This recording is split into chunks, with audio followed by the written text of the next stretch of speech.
잠언 23장 22절에서 25절 말씀입니다. 우리 제목을 함께 읽어보실까요? 내 부모를 즐겁게 하라. 네. 본문 한번 읽어보겠습니다. 제가 받들어 있습니다. 너를 낳은 아비에게 정종하고 내 늙은 어미를 경히 여기지 말지니라. 진리를 사되 팔지는 말며 지혜와 훈계와 명철도 그리할지니라. 의인의 아비는 크게 즐거울 것이요 지혜로운 자식을 낳은 자는 그로 말미암아 즐거울 것이니라. 내 부모를 즐겁게 하며 너를 낳은 어미를 기쁘게 하라. 부모 공경에 관한 말씀이죠. 오늘 부모를 공경하는 일, 그 일을 어떻게 하면 잘할 수 있을까 하는 말씀 오늘 함께 나누도록 하죠. 22절의 말씀에 보면 너를 낳은 아비에게 청종하고 내 늙은 어미를 경히 여기지 말지니라. 부모를 잘 공경하는 일의 첫 번째는 잘 듣는 것입니다. 청종. 이러니까 이제 조금 어려운 말이죠. 그런데 영어 성경을 보면 그냥 listen to your father 이라고 되어 있죠. 아버지, 어머니의 말씀을 우선 귀 기울여서 듣는 것입니다.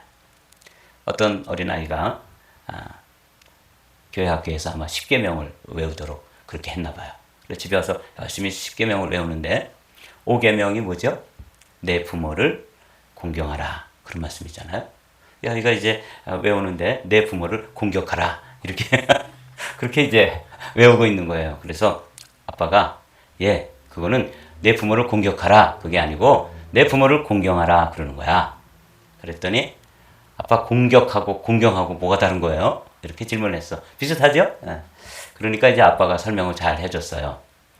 공경하는 거는 아빠가 이렇게 하라 그러면 말 잘 듣고 숙제하라 그러면 숙제하고 아빠의 말에 순종하는 거야. 그럼 공격은 뭐야?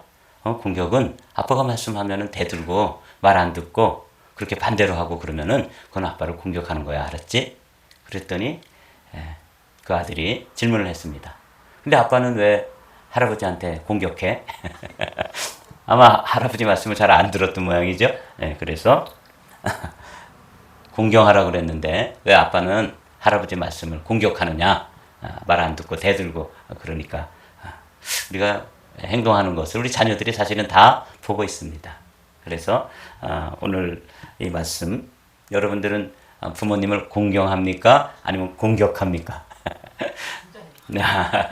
둘 다 할 경우도 있죠. 맞아요. 근데 우리는 성경 말씀을 따라서 공경해야 되는 것이죠. 부모를 공경하는 첫 번째는 뭐냐면 listen 해드리는 거야. 쉽죠? 이거는 예산이 필요하지도 않고 일단은 그냥 들어드리기만 해도 이게 부모를 공경하는 첫걸음이에요. 효의 첫 번째 시작은 뭐냐면 그냥 들어드리면 되는 거예요.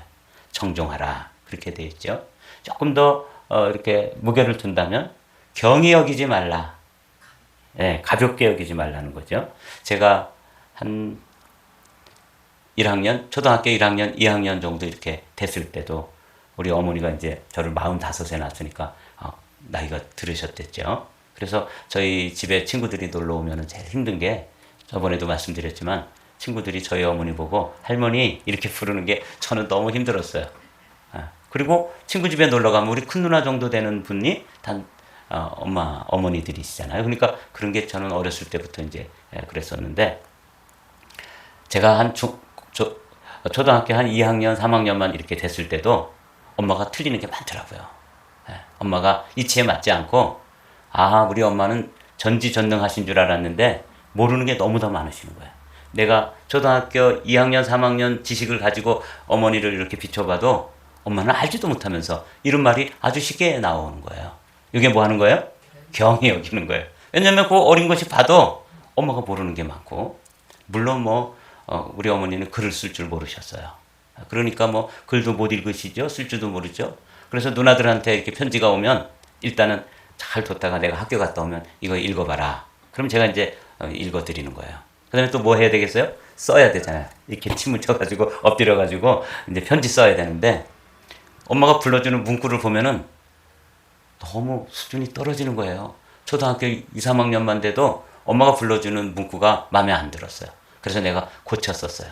세월이 유수와 같이 빠르구나. 그런 거 제가 어릴 때 하도 많이 들어가지고 유수가 뭔지도 모르면서 제가 엎드려서 편지를 써가지고 편지를 이제 붙여드리고 그러면서 제 마음속에 은근히 아버지 어머니를 무시하고 가볍게 여기고 알지도 못하면서 이게 아버지한테는 감히 그런 말 못하지만 속으로는 그런 말 생각을 하는 거예요. 근데 제가 오늘 아침에 이제 이 말씀 우리가 공경을 하는 첫 번째는 뭐냐면 듣는 것이고요. 그리고 그걸 조금 더 적극적으로 표현한다면 가볍게 여기지 않는 거예요. 그 마음속에서 정말 중히 여기는 거죠.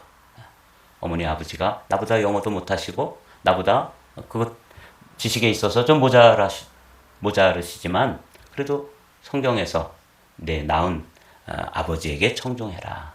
그리고 늙은 어미를 이게 막 마음이 아프더라고요. 어제는 제가 장례식에 다녀왔잖아요. 네. 근데 고인이 되신 어머니가 102살에 소천을 하셨어요. 근데 너무 곱게 정말 제가 딱 한 번 생전에 뵀는데 너무너무 이쁘신 거예요. 그런데 어제 가서 이렇게 보니까 누워 계시고 그 모습이 금방이라도 일어나실 것처럼 그렇게 아주 곱게 102살 되신 어머니인데 곱게 이렇게 잠들어 계셨어요. 그래서 어제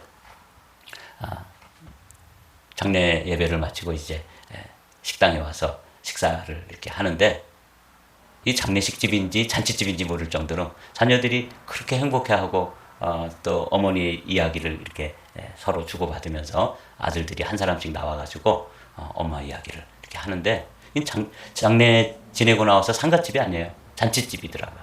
그래서 참 행복한 장례식을 다녀왔습니다. 여러분, 부모를 공경하라.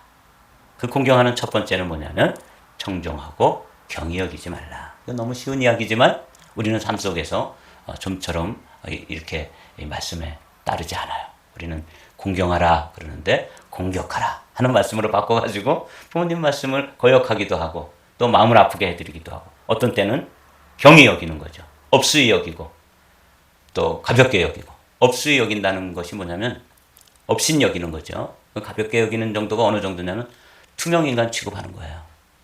부모님을 없는 것처럼 치는 거죠. 그래서 부모님이 계신데도 아이들을 막 부모님 보는 데서 때리기도 하고 또 부모님 보는 데서 부부가 다투기도 하고 이런 건 다 뭐 하는 거예요? 부모를 경히 여기는 거예요. 업신 여기는 거죠. 없는 사람 취급하는 거죠. 어디 부모님 앞에서 말다툼을 하고 자녀를 때리고 그렇게 하는 거 아니잖아요. 근데 우리는 그런 것들도 다 부모를 뭐 하는 거예요? 예, 공격하는 거예요. 업신 여기는 거죠. 맞아요.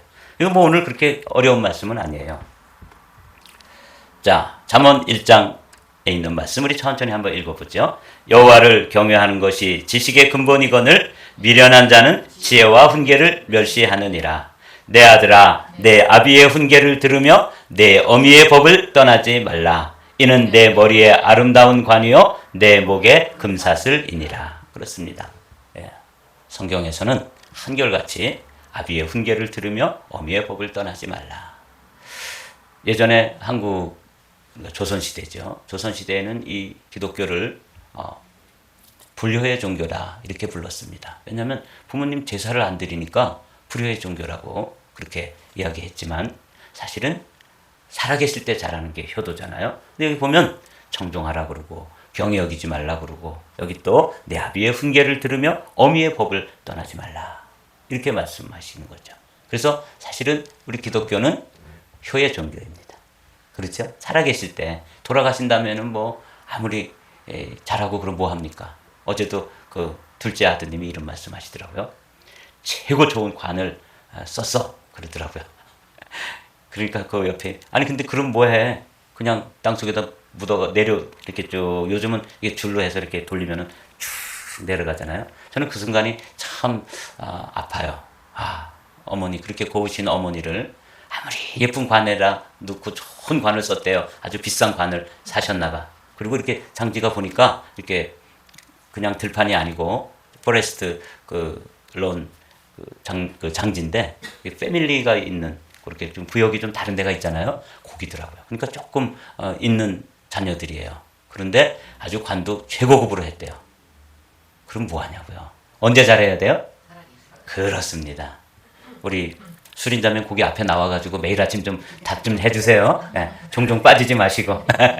네, 맞아요. 살아계실 때, 있을 때 잘해야 돼. 부부간에도. 그렇죠? 여기 이 기독교는 살아계실 때 청종하고 경히 여기지 말고 훈계도 듣고 법을 떠나지 말아라 하는 이런 말씀, 아주 소중한 말씀으로 말씀을 가르치는 그런 종교입니다. 적극적으로 잘 들을 뿐만 아니라 이번에는 뭐라고 되었냐면 즐겁게 만들어 드려라. 내 부모를 즐겁게 하며 너 낳은 어미를 기쁘게 하라. 우리 한번 읽어볼까요? 시작. 내 부모를 즐겁게 하며 너 낳은 어미를 기쁘게 하라. 네, 이런 말씀 들어보셨나요? 상가승무 노인탄, 이런 글귀가 있더라고요.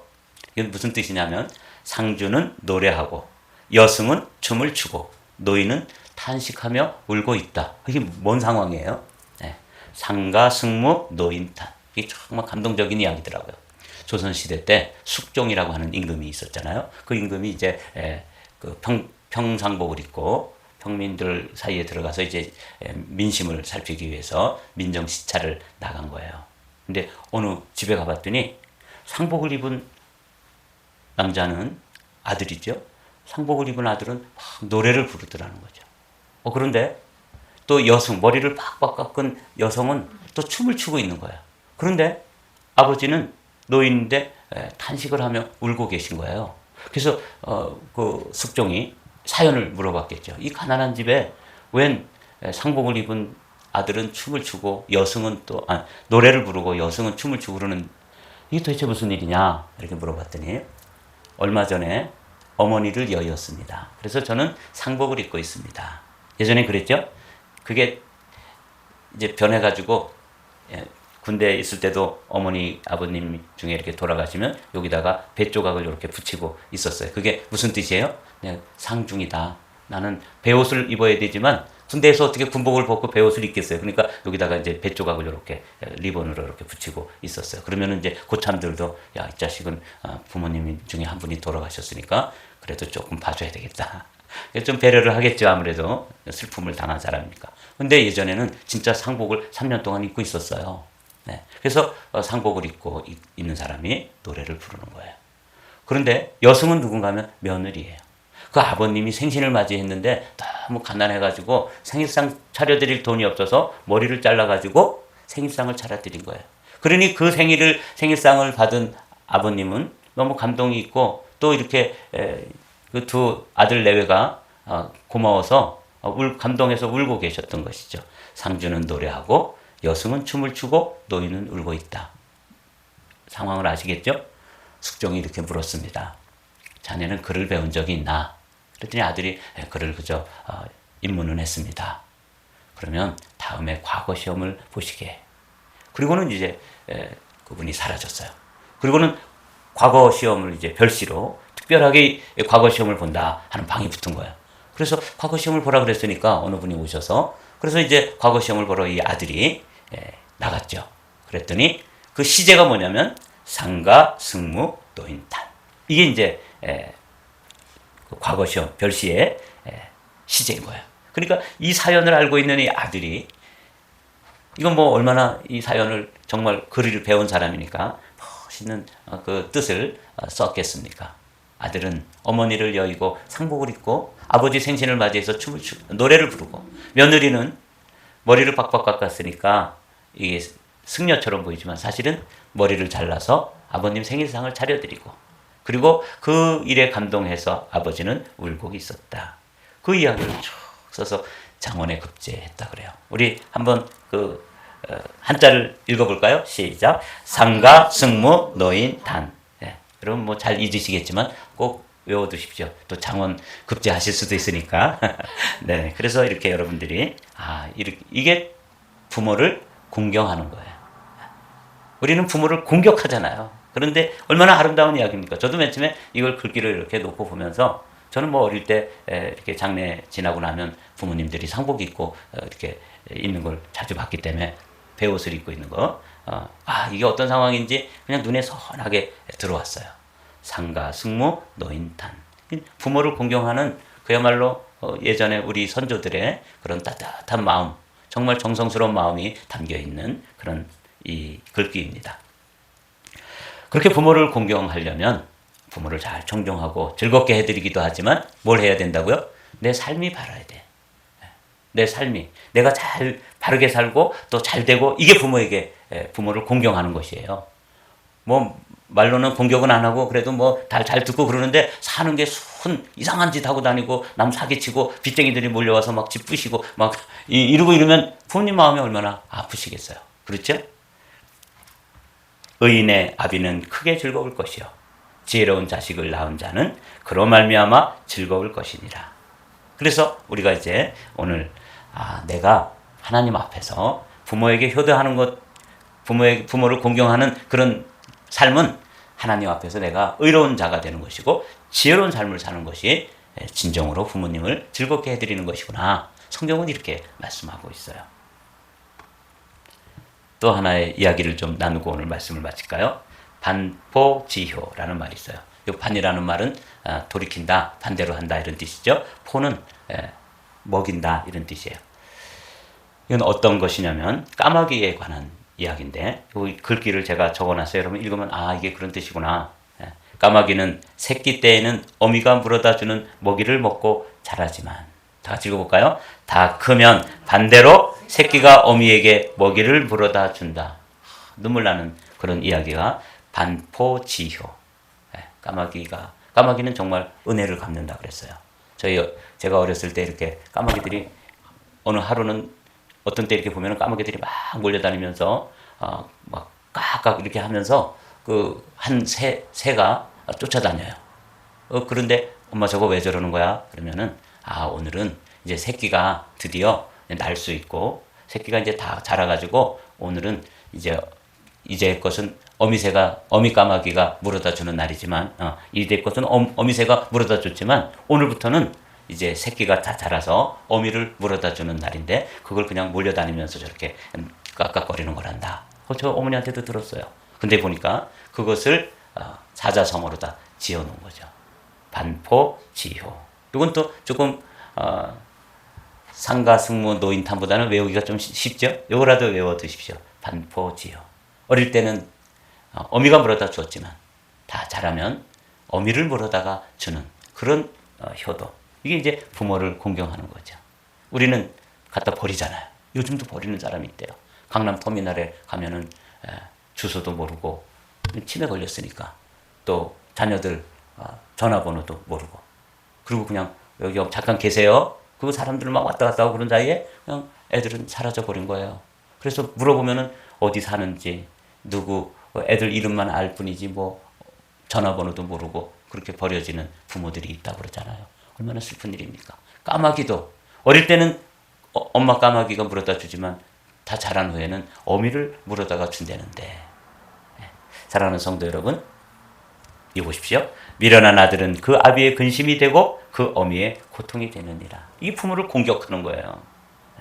말씀을 마치겠습니다. 오늘 잠언 23장 22절에서 25절 말씀 제가 한번 읽고 마치도록 하죠. 너를 낳은 아비에게 청종하고, 다 같이 읽으시죠. 너를 낳은 아비에게 청종하고 내 늙은 어미를 경이지 말지니라. 진리를 사되 팔지는 말며 지혜와 훈계와 명철도 그리할지니라.